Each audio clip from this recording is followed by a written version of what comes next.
Well, it's whatever you start, you got to finish. What you start, you got to finish. That's right. Yeah, well, that's a good one. Whatever you get into, you need to be prepared to go the limit. If you're not being able to put everything into it, you need to get another idea, start something else. Yeah.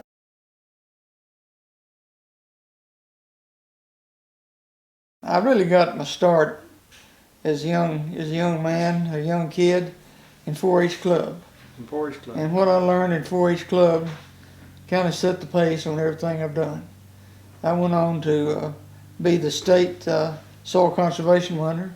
Okay. I carried my beef cow, a beef calf that we won the grand champion here in Savannah, and I carried him to Nashville, and got beat in the Hereford class. But when they got to the class that had fed and bred on the farm, I was a championship in that, because the other guy had bought his calf somewhere else. Oh. So it showed me to just keep on. You might win one thing and lose another, but you keep struggling. So.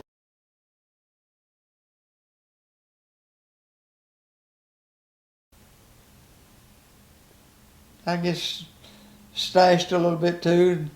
Didn't want to. He's flashy. He had cufflinks on his coat and had his diamonds on there and everything else. And it just wasn't for me. And he said, "I want to know what's wrong with you and me." I said, "Bill, I'm an old farm boy." I said I spread manure and got it thrown all over me there. And I said, "I don't want none of yours." I said, "Well, I'm here selling cars." That's pretty stout for a young boy to come in and tell somebody that. But anyway, he said, "Well, I'll do better if you'll do."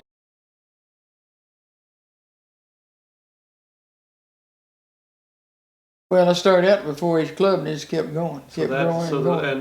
That's where, yeah, I guess that had an impact. Got you started in leadership. Leadership, yeah, the 4-H leadership. Right. Mm-hmm. So I guess I mean that is the base start of my stuff. I do a lot of collection. Of course, now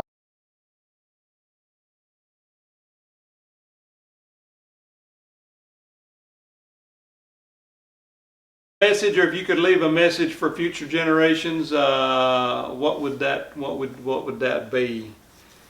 Don't be afraid to get involved. Don't be afraid to get involed, and involved in your community, anything. Your work, your church, whatever you got, and just like the Shelton Tree, they got a good restaurant part out there. Go out there and get you a sandwich and just see what those kids, how they're trying to make their lives better. But it's you just got to get involved and stuff.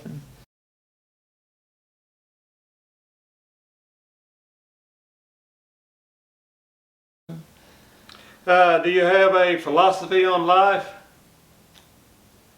Well, the only thing is just be fair and tell the truth and get involved.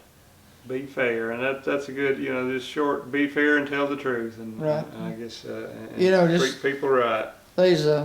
We just had this tornado, and a guy came up to me and he said, "Well, Kerr, I've had my insurance with you 29 years," and says they did exactly what you said they was going to do. I guess one that kind of stands out with me, my dad was farming on the other side of the river here, and with all this equipment, we had to block the old bridge every time. When you went across with the narrow bridge. So Dad called. I came up here to the bridge and I blocked it, and he was bringing all the stuff out of the bottom. You can just imagine we had 2 or 3 trucks and tractors and combines and everything coming out, and I had it blocked. And they had Archie Gamble's store still at the end of the bridge down here on the left-hand side, and then somebody put the blinker on. They wanted to go in the store, so I let him come on. There's another one right behind him. He put his blinker on, and I thought he's going to the store too. But just as he got past me, he shot up on that bridge, and I hollered Daddy on the radio. I said, "Some fool's coming after you." I said, he said, "He's going to turn around. There's no way we can back up." So I saw a highway patrol in the line down there, and I asked him to put his lights on, pull on up, and he did. I told him what the situation was. So he got this man to back on off, and they pulled off the side of the road. And after he got all his equipment through, he came over to me and said, I can't write him a ticket. I said, "I didn't mean to write him a ticket. I just wanted you to get him off of the bridge where we can get this stuff through town." He said, "Jim, he told me he was dreading crossing that bridge." And he thought if he got a run and go, he could make it. He said, I believe you're going to have to drive his car and let him ride with me, and let's put him on the other side of the bridge. So, you know, it's yeah, there's a lot of funny stories that come out, but it's.